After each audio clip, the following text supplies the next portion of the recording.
Welcome to Carpet Cliff Notes, the supplementary podcast of Morelia Python Radio. The goal is to share with you all things carpet python. We hope that these bite-sized episodes will help with some of the misconceptions that are sometimes associated with these snakes and share with you everything you will need to know to be successful with these animals.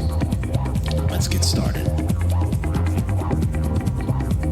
All right, welcome to Carpet Cliff Notes, episode 7. And we have been getting a lot of inquiries about setting up carpets, temperatures, humidity, those kind of things. So we thought we would do a Carpet Cliff Notes on just setting up carpets, because we've covered this a billion times on the show, but they're all sandwiched in with interviews with breeders and stuff like that. So this is just setting up carpet python.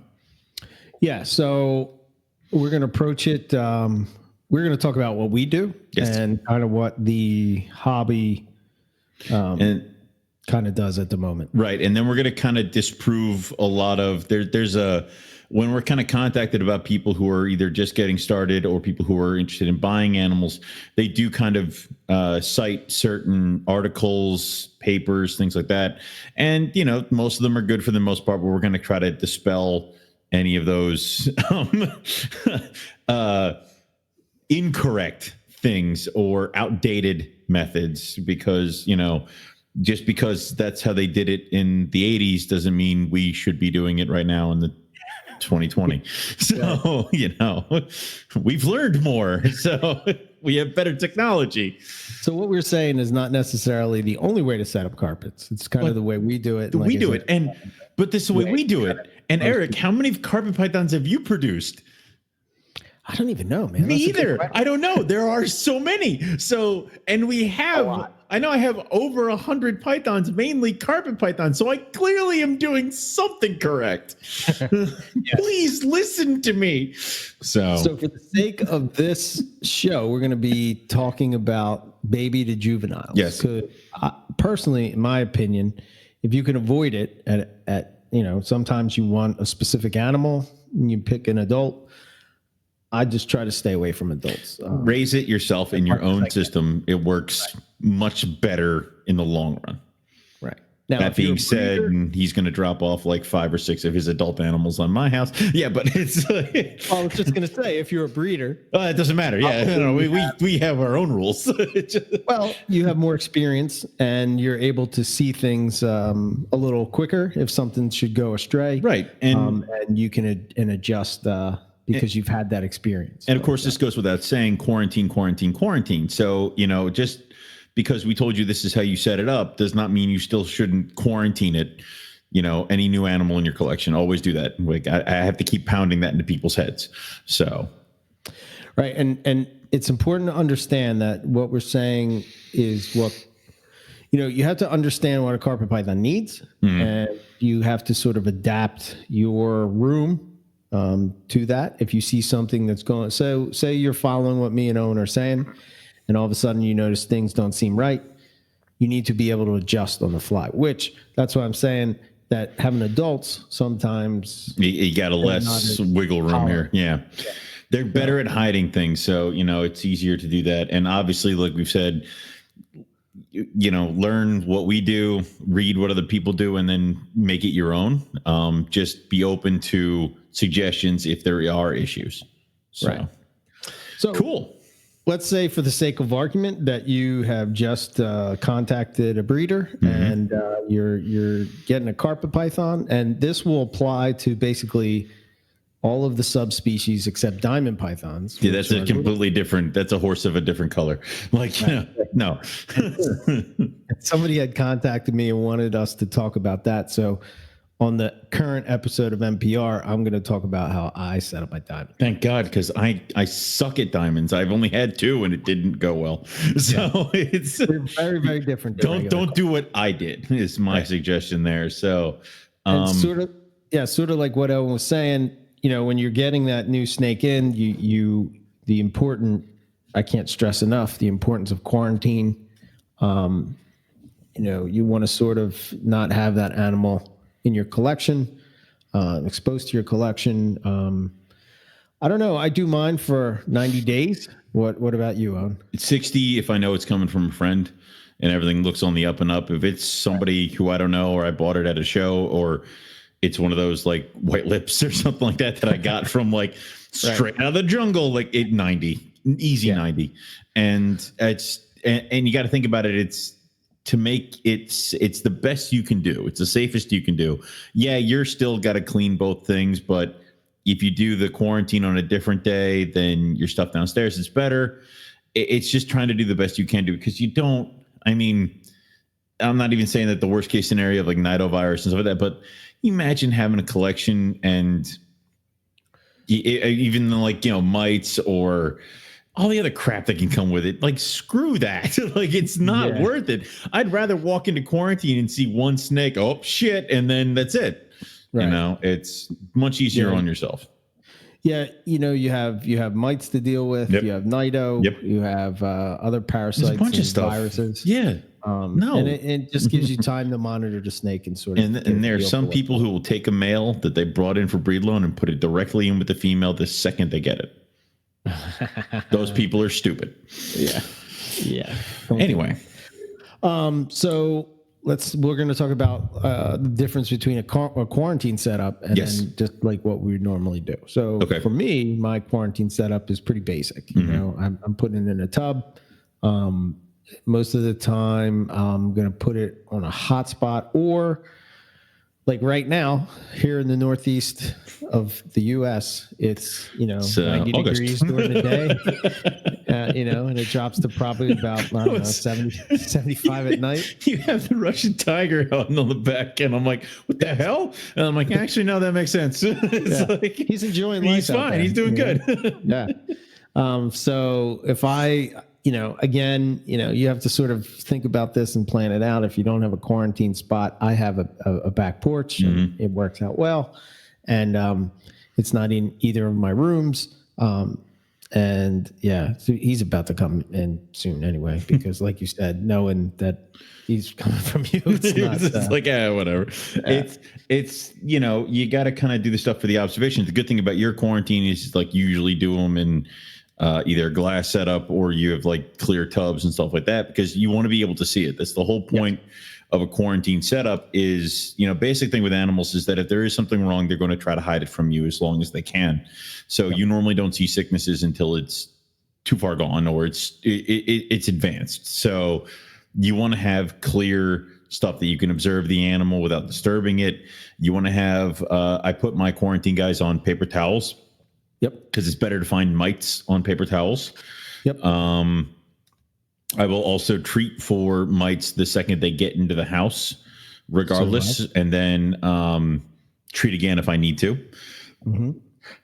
And then there's the rules of they have to eat. They have to poop at least a few times, and then I have to see if they shed while in quarantine. Awesome. If not, that's not a deal breaker. But the other thing is that if a new animal comes in, the clock for quarantine restarts, because now you've just brought in a brand new vector. So, yeah. I pretty much follow the same thing. Mm-hmm. It's pretty straight ahead, pretty simple. You want it to be as simple as possible. That way, you can observe the snake and what it's doing. I would probably recommend a hide. Just because I think that. Like when I first got the Russian tiger, there was no hide. Now there's a hide, just because you want them to be able to relax, not feel so stressed. Yeah. You want to be able to have them relax. But then there's the, the whole thing is that I think I saw somebody who's like, oh, this is my quarantine cage. And it's like a 2-tier cabinet with dirt and branches. And it's like, no, like that's not, dude. Yeah, the problem with that is that, number one, if it does come in and it does have mites, and congratulations, now you've just infested your cage. So probably gonna have to toss that away. Yeah. And then you have if you're using mulch or something, or some kind of substrate like that, you're not going to be able to see anything. Any of that stuff. Yeah. So dude, in the zoo, when you do like any kind of quarantine, it's very minimalistic. Like the animals are on the concrete floor. They may have a yard, but the yard is contained. They don't have access to any of the other animals. I mean, like birds and stuff like that. They'll just put a giant tree limb in like one of those dog runs where it's like concrete all around. It's like, there you go. It's like, that's the whole point, is that you can observe this animal, and then they'll have access to their big, beautiful enclosures later. So, it's just one of those things where it makes it easier for the keeper to observe. Which is why I also think that it's easier to deal with a small baby carpet as opposed to an adult. An adult. Yeah, and then the temperatures don't change quarantine to normal. Into that. Sorry, like don't have your quarantine this way, because I know some people were like, well, my quarantine is hotter than my normal setup because if they are sick, I want it to burn it all away. I'm like, you're not. No, they're going to get more of a shock to their system when you bring them into the other collection. Like, keep it as exactly as you would when they move to the normal collection. This way, if there is kind of an acclimation issue, they'll have it in quarantine and they'll work through it and it'll be fine. They shouldn't have to go through 2 shocks. So I try to, when I bring the animal into quarantine, I'm keeping it more like the breeder that I bought it from. Yes. And then once it's going to go out of quarantine, I start to adjust it to how I'm going to keep it. Right. So I think it's important that you contact the breeder or the seller or whatever, find out how they're taking care of it. And when you have that information, I would try to follow that and then slowly try to change it to what you're doing. That way the animal is less stressed. Right. You want to try to minimize stress as much as possible. Yeah. So the Russian tiger, because that would be the one that I have in quarantine, has taken 2 meals, had 2 bowel movements. That's why I'm saying, like, okay, yeah, things are pretty good. And he hits like a hammer. To see a shed. Yeah. Oh my god. Yeah. Sure does. Yeah. Watch your fingers. So yeah. Whew, it's a feisty one. He likes food. Yeah. But yeah, it's like you said, he's cleared, he's checked all the boxes. So yeah. So now we are moving on to, let's say we're pulling it out of quarantine and you have it set up. And again, we're dealing with juvenile baby kind of deal. Juvenile or baby. Okay. Right. So for me, babies go in a 5-quart tub. Okay. And they have a hide and they have a water bowl, and then some of them are given perching if it's like I have a problem feeder, I'll offer them a perch. As they grow, they move up to a 15-quart bin, and the temperatures on both of those racks, the 15s and the 5s, are set to 84 degrees, and I think it'll get up as 8 to 85 before it'll click off. Gotcha. So 84, 85 is the hot spot for those animals. 84, 85 is the hot spot for those animals. Yes. Okay. My room temperature will fluctuate anywhere between 70 degrees and 80 degrees. Sometimes it gets kind of hot downstairs because I used to run space heaters and I turned all that shit off. Okay. So it will fluctuate. The carpets will take care of themselves. They go to the cold side, they go to the warm side, they do whatever they got to do. And these are back heated racks. So there's just one strip of tape in the back. So 85 degrees, and then the room can fluctuate for anywhere from 70 to 80 degrees. Usually sometimes gets up to about 82, but that's the hottest it gets. Okay. So why do you use back heat as opposed to belly heat? I like it because it kind of gives it one localized area, and it kind of gives you that temperature gradient of back is hot, front is cool. Gotcha. So if I know something's wrong, because now they're all up front, like it's one of those things. Belly heat is good if the strip of tape is in the back of the rack system is where the belly heat is. I hate it when the strip of heat is in the middle, because then what the hell do I do with that? Like, how do I make a gradient out of that? Yeah. And I hate to break it to everybody. They need a temperature gradient. You cannot keep the animal solely at 90 degrees. Yeah, no, I mean, you could. You'd just be dead in probably 2 months. But Yeah. So that's why I like back heat or, belly heat if it's designed right. So, but I don't really see too much of a difference because I have both. And I'll do the same setup for my 32 quart bins as well. So, okay. So for me, if I'm talking about my baby carpets, whether what I produce or whatever, my setup is basically pretty simple. I use a sea serpent rack. It's a 6-quart tub. And basically I have just paper as a substrate, a water bowl. I use egg, like an egg carton Yeah. as a hide. I heard that on, I used to use like paper towel rolls.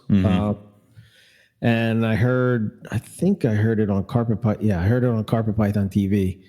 And they were talking about how they used that. And I said, well, that's a pretty good idea. And you have access to that kind of crap. Yeah. So I grabbed some and it works pretty good because, the snake can get underneath there, especially with the smaller snakes. They can get up where the egg would sit. Right. They can kind of coil there. If they want to coil on the top of it, they can coil on the top of it. So if they want to get, it works out pretty well. It then does. I use, so I have 2 different options I go. If I want to go to cheaper route, I'm using that. It's basically like green garden fencing. You cut a piece, kind of put it in the shape of a U, and the carpets will perch on that. For a long time, I didn't use perching, but what I've noticed is baby carpets really love to perch. So there are 3 that I'm having trouble feeding, and I'm like, y'all are getting perches. Like it's just because I just got the 15 quart racks, and I ordered the specialty enclosures. Right. And like everything's up on these like perches, like all the damn time. Like everything's climbing. It's great. Yeah. I love it. The more and more carpets I deal with, and like for a long time I didn't offer perching. The more and more I offer them, I notice that they're using it. Yeah. I don't know. They did fine without it, but again, give it options. Options are always good. This season for me, I got solid feedings with nobody really until they go to Owen's house. And then they're just like, no, I refuse. It's like, all right, fine. Keep pissing me off. I'll drop you back off at Burke's place. Like, we'll do this. Yeah. But only switch you out for your sister, you bitch. I only had I didn't have anything refused. No, I don't know if that's because of I think it's one of those things because like the 2 that are refusing are ones that were transported to me before they got feeding. Right. So the one from you, and then one of Talon's kids that I got him just after he hatched over at Buddy's place. Oh, okay. So I don't know if the transportation threw them off. Because then the other one that isn't eating is a super caramel jag with a kink in his spine. And I'm like, well, that's probably why. It's like, you 2 are perfectly healthy. He's messed up. And I'm like, what's your excuses? So it's, I don't know. What I do have, when I set up a baby diamond python, just as a note, I did give him, basically a 10-gallon, like a 10-gallon tank. Yeah. And the perching is much higher. And I think what I would like to experiment is that I've seen a few people use them, but they have sort of a 6-quart size tub, but it's taller. And I would think that like if that carpet can sort of do the chondro carpet coil where they hang down waiting for something to run along, I think what you see that means that they're hungry and they're hunting. I kind of want to go after I'm waiting on a couple more. I'm waiting to complete the purchase for the 15 quarts. And then I'm probably going to buy a few 5-quart, 6-quart ones because I would love to put that into the babies that are maybe having trouble feeding as kind of like here, now you can perch up on this. And I've just been loving them so far. Like I may actually slowly start adding them to all the baby carpets. Just those things because they're fantastic. And all my bread life from last year are curled up on them. Even had the ring python climbing on one at one point. Really? So yeah, she's a pistol, but you know, it's very cool. So cool. So yeah, that's sort of like my basic setup. And you know, another thing that I've been experimenting with, I bought so Keith McPeak had this setup at Tinley Park where he sort of had this. Wearing Keith's shirt right now. He sort of had these like little tiny, they might have been like 2.5 gallon tanks. And it was sort of on this display. And it was basically like a rack, but instead of using a tub, you were using a tank, and he had lighting that was above. Right. I've seen a couple places use the Exoterra like nano kind of dealies.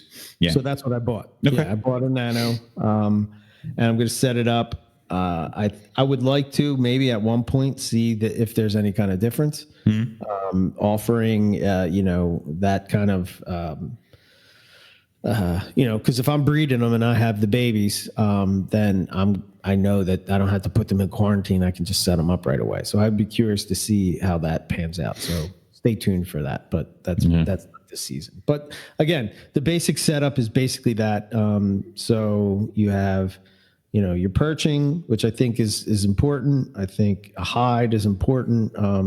You know, like I said, and you use those. What do you call them? They're actually pipette tip boxes. Okay. I had a couple friends in laboratories, and it's basically a hard plastic rectangle that I cut or I melted a little, you know, square or opening or archway so that they can coil underneath it.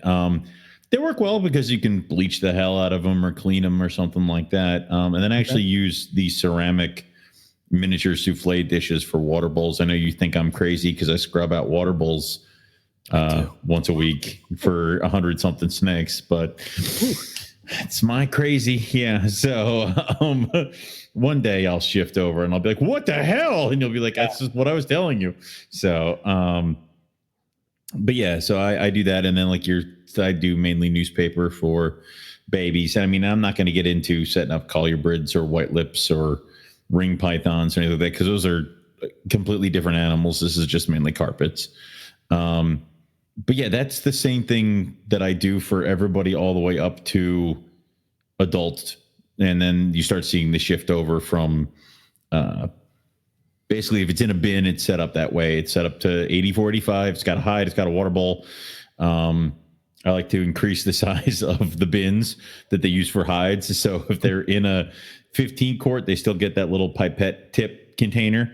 And then when they get to 32s, they literally get a 5 quart container with a hole in it that's got a lid on it. And they'll cram themselves in that. And then that's the same for the 41s. When they get into the cages, depending the size of the animal, they either get a 5-gallon or 10-gallon tub to as a hide box. And all the holes are in the front so that the lid is intact. Mm-hmm. So they can curl up on top of it. And they can also climb inside of it. And then you can, if you put the hole up higher, you can fill it with mulch and stuff, and they won't like kick a lot of it out, which is important. So, yeah. So I sort of follow the same. So I just want people to know that there's a couple ways to do this as far as temperature goes. So I have some baby carpets that are in racks with belly heat. Mm-hmm. And like I said, I'm using Sea Serpent racks, and I set the hotspot to 84. My ambient is probably 75 to 80 degrees. And I do have some carpets, baby carpets. Actually, all the carpets from this past season are not on any heat at all. It's just the ambient room heat. Right. But basically, if you look, I've temp their tubs at the front of the tub. Actually, it's reversed because the heat's at the front. Yeah. So the heat is at the front. Right. And, you know, if I again, it's just about observing the snake. If I see them all like slammed up against the, if they're all on one side, something's wrong. Like, you know, it's heat a little bit. Yeah. And if I notice that, you know, it's kind of weird, especially when you have a clutch They kind of all shed around the same time, as long as they're all eating on the same time. So they're kind of in like the same cycle. So I notice that, when I don't see them anymore, they're probably going into shed 9 times out of 10. And then when I feed them, they're usually up at the front of the tub. Right. So.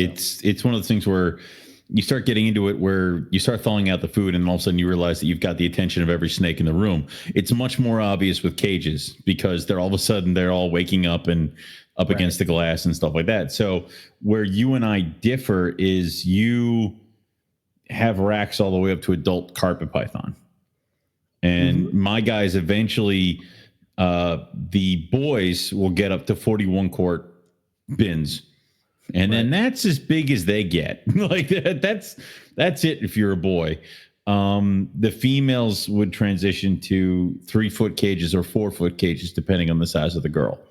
And that has radiant heat panels in it with the same kind of temperatures. It kind of gets to 84, 85.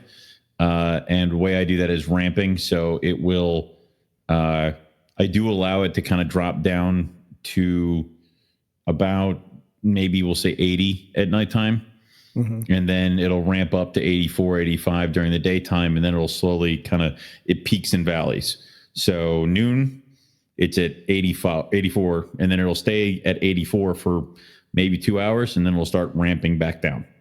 Then it'll stay down at like say 80 for a couple hours. And it's the same thing with Crebos and stuff like that. Just the where everything peaks is different depending on the species. So, but yeah, that's with my guys. That's pretty much it. Is 85 degrees is their hotspot, and it's funny because you come out or you come downstairs in the morning time, they're all curled up underneath the heat panels because they're about to turn on. Yeah, I've noticed that with mine too. So I've kept carpets in every possible way you can imagine. I've kept them in glass tanks. I've kept them in cages. I've kept them in racks. And everyone has worked for me. Yep. Every single one. If you do it right. Keeping them, breeding them, live long lives, et cetera, et cetera. But I think, as most people know, I've talked about it on NPR quite a bit, is that I'm moving to cages. And basically my feeling of moving to cages is... you're selfish and you want to see your animals? Yes, I want to observe the animals. I want to see them. And I guess probably the one thing that I find cool about carpets in particular is that they're kind of an active snake. They are. And, they're not active like a colubrid, but as far as python standards go, and especially with Morelia, they're probably, in my opinion, I haven't kept rough scales and I haven't kept, well, they're not. I'm sorry. So I don't know where that falls, but I think you can observe some cool stuff and they have some cool behaviors. And I think one of the things that excites me about snakes anymore is just that, the behaviors of the animals and the different things that they do. I just bumped a bunch of animals up into cages, and it's kind of cool watching them kind of go through that. Holy shit. Like there's like a lot more space here. It's like, so it's that, and it's just cooler. But yeah, I mean, that's, I keep paper the whole way around, so you can do unprinted paper. And then with the water bowls and hide boxes, they get mulch and stuff inside their hide boxes. Carpets are pretty simple. Yeah. They're pretty, the basic setups, they're pretty, pretty tough as far as pythons go. But they need adaptable. They need the gradient. They need the temperature differential. They cannot just be kept at a hideously hot temperature with nowhere else to go. Yes. And it's stupid for you to do that because you're also making more work for yourself. Give them the gradient and then they will take care of themselves. If it's cold, they'll go to the hot spot. If they're hot, they'll go to the cold side. Yeah. Things to look out for. If they're hugging their water bowl, it's too hot. Or they're gravid, which you should know what you're doing by then. So hopefully, please God, read a book. It's just like, but it's just one of those things where I think you can do more damage to a snake by keeping it too hot. Like I do not mind shipping my snakes in cold temperature because I know how to make a box warm. I hate doing it in the summertime. Yeah, you're going to kill a snake a lot faster from hot than you are cold. Yeah, like especially with carpets, because carpets are designed to sort of be able to take pretty cold temperatures. They are. So a lot of them are coming from environments where it's getting kind of cold at night. Yeah. So as long as you give them the options. So, this shouldn't be the kind of animal where you set it and forget it. Giving them that temperature gradient. If you are going to have a hot spot of, let's say, 86 degrees, okay, but then don't heat your room. If they have a hot spot of 86 and then a cool side of like 70, they'll figure it out. And if they move the box, like their hide box, that's where they want it. Don't move it back. So I think the important thing to have, a very, very important tool to have for this, for setting it up and trying to dial it in, Temp Gun. You get them off Amazon, $20. That's the other thing is don't go to the pet store and buy a Temp Gun. They literally sell them as HVAC things and for auto mechanic things, like to detect the temperature of vents and car engines. And just because there's not a lizard on the package, I have a really, really good one that was like $30. I have one that it was about, I think it was like, I want to say it was probably about $25. Yeah. And I'll put the link over on the Facebook page. But basically, it takes temperature and humidity. I was using it for herping. Never say I know why you got it. It's also handy for like figuring out what's going on.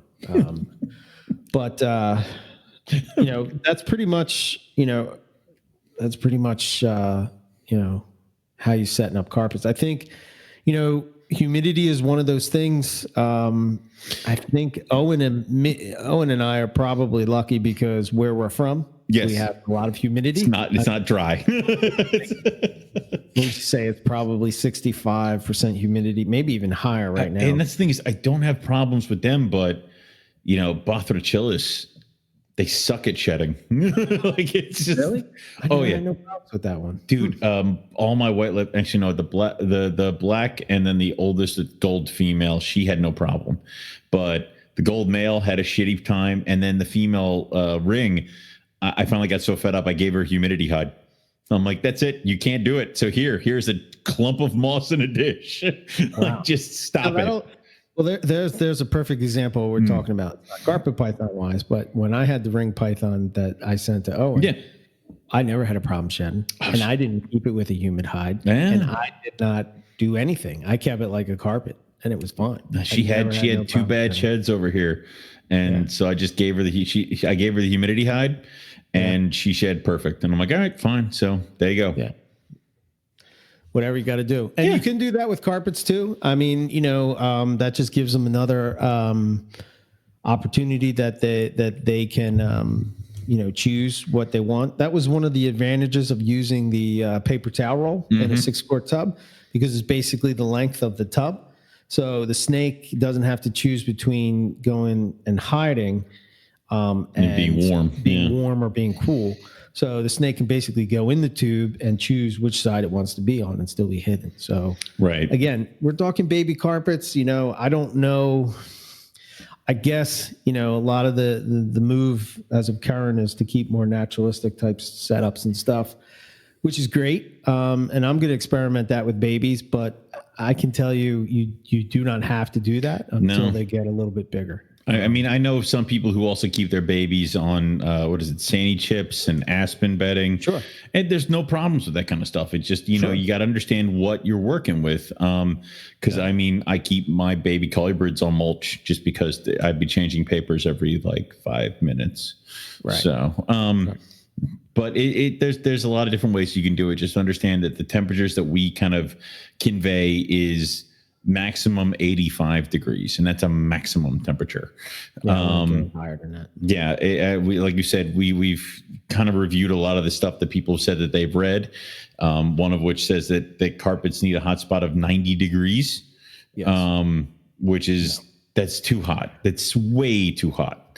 Also, if you're reading an article and it starts saying things like coastals get 10 feet long, understand that this is old way of thinking, because a coastal, yes, at one point, a coastal has reached 10 feet long. I've had one that was 10 feet long.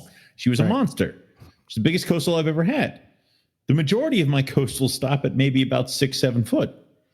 Yeah, I don't have much bigger than that. Yeah, just because like we were talking about earlier, humans as a species, we have the ability to get 7 feet tall. Eric will never be 7 feet tall. So it's you got to understand, right? You know, it's the snake will get as big and as healthy as you, the keeper and the breeder, allow it to. And if it gets too big, that's on you. So some of my famous sayings on NPR are, one is you're not baking a cake. You have a living thing, a living being. So you have to be paying attention and you have to be able to adjust on the fly. Right. So and shit will go wrong. Right. So if it's too hot, you could have one animal that loves being hot. You could have another that doesn't at all. So you just have to be able to adjust. And then with carpets, you have different subspecies. Yep. So you also have, they're going to have their little, because they're from different parts of Australia. The Northern Territory is very different than, South Australia, Western Australia, Queensland. It's you get breadlie in there and shit like that. It's just one of those things where you have to be able to understand that things are going to need to be adjusted and done on the fly, because you can even do the entire setup perfect, but then the animal's just neurotic and keeps hitting the glass or doesn't do this thing, and you have to adjust. My water python, she hates cages, so she lives in a bin. Yeah, okay. and sometimes that happens. That happens. That's you can't be upset about it. You cannot be rigid when it comes to keeping reptiles and learning setups and temperatures, because what I did when I first started is not what I'm doing now.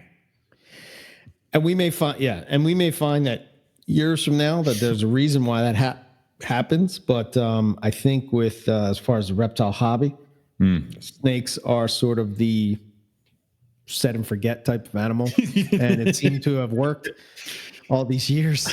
So there's really not been a push to sort of change it as of recently. That push is sort of starting to happen, to really try to understand what's going on with them and try to, these things that we just take, that's just the snake being the snake, when really maybe there's something else going on underneath. Just because it was working doesn't mean it was the best thing for them. I get it. So, but maybe if we can do better, we should at least try. So, and one last thing that I'm going to talk about is lighting. I do 12 on, 12 off for babies. I don't have lights on the rack, but I do have lights in the room that do go on and off. I would love to have lights in the rack. I'm trying to figure it out. I would love to figure out how to do that crap, because I've seen it. Yeah, me too. With bigger racks, but I'm sure it's possible, and I'm sure that it's with LED lights and tape like that. Like I do 12 and 12 as well. That's year round, regardless of what's going on. They're all set on timers, but I would love to get LEDs in each individual cage. One, because I'm getting old and I'm tired of snakes emerging from the darkness and hurting me, so I want to be able to see in their cage. Right. But I would also love to run LEDs in the back of the racks, just like in them somewhere, so there's light in there. So and then slap those on a timer and call it a day. That might be one of those things where I kind of got to hold off until I move snake rooms again, to when I can like break everything down and then not put it where it's supposed to be until I've like done this. And also just trying to figure out how to wire LEDs. I'm completely freaking useless. So yeah, I want it pre-made. Thank you. Just to recap real quick as we close it up, basically your setup, and again we're talking baby carpets, you're looking at something similar to a 5-quart tub. I guess you could go as high as 15 if you absolutely had to. I would say that if you want to go with a tank, a 5 or 10 gallon tank. Yep, you could do that as well. Yep.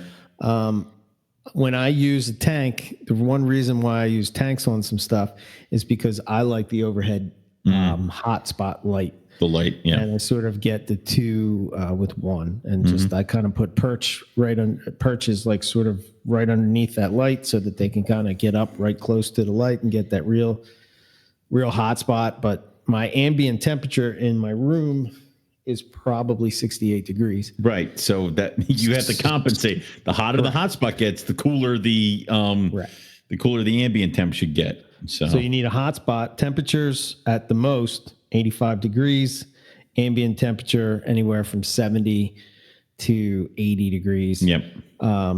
Perch, get some kind of perching, whether you're using specialty design 3D enclosure stuff, if you're using the fencing stuff. Some people use they'll take plastic hangers and they'll cut them, and then they sort of zip tie them together. You can do that as well, kind of put it in an X. Yep. There's a whole bunch of different ways that people can do perching, but I think that's kind of important for baby carpets to do that, and some kind of hide, whether it's, some kind of box like what Owen has, a plastic box, but clean, whatever, or a paper towel roll. I mean, we all reptile keepers use plenty of paper towels, so you just save the rolls as you're going through. And it's a cheap thing. As it gets messed up, you throw it away. And I mean, that's pretty much it. It's pretty straight ahead. It's not too hard. Okay, so thanks for listening to Carpet Cliff Notes. If you want to hear more in-depth conversations about carpet pythons and other pythons, be sure to check out Morelia Python Radio. If you have any questions or a topic you would like to hear discussed, email us at moreliapythonradio@gmail.com. The Carpet Cliff Notes is part of the Morelia Python Radio Network. Brought to you in part by viewers like you. Shut up. like the PBS thing.